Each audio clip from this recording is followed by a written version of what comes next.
بسم الله الرحمن الرحيم. والطور وكتاب مسطور في رق منشور والبيت المعمور والسقف المرفوع والبحر المسجور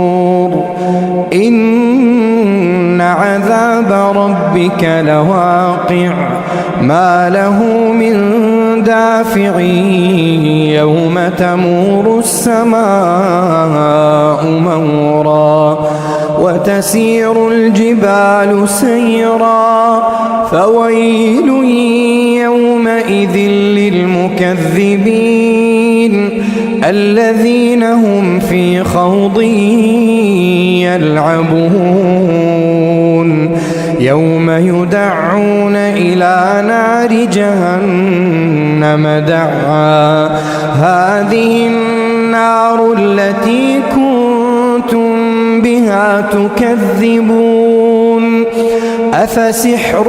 هذا أم أنتم لا تبصرون اصلوها فاصبروا أو لا تصبروا سواء عليكم إنما تجزون ما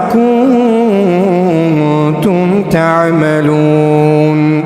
إن المتقين في جنات ونعيم فاكهين بما آتاهم ربهم ووقاهم ربهم عذاب الجحيم كلوا واشربوا هنيئا بما كنتم تعملون متكئين على سرر مصفوفة وزوجناهم بحور عين والذين آمنوا واتبعتهم ذريتهم بإيمان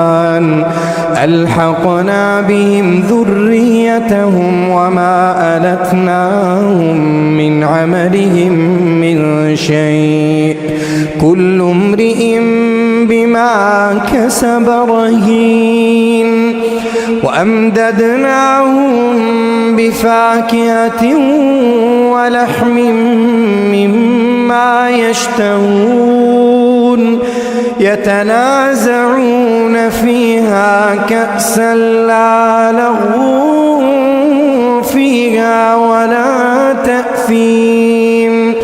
ويطوف عليهم غلمان لهم كأنهم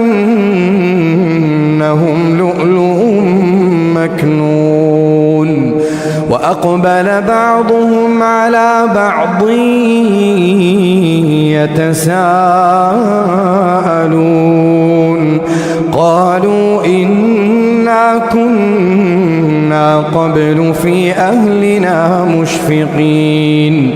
فمن الله علينا ووقانا عذاب السموم إنا كنا من قبل ندعوه إنه هو البر الرحيم فذكر فما أنت بنعمة ربك بكاهن ولا مجنون أم يقولون شاعر نتربص به ريب المنون قل تربصوا فإني معكم من المتربصين أم تأمرهم أحلامهم بهذا أم هم قوم طاغون أم يقولون تقوله بل لا يؤمنون فليأتوا بحديث مثله إن كانوا صادقين أم خلقوا من غير شيء أم هم الخالقون أم خلقوا السماوات والأرض بل لا يوقنون أم عندهم خزائن ربك أم هم المسيطرون أم لهم سلم يستمعون فيه فليأت مستمعهم بسلطان مبين أم له البنات ولكم البنون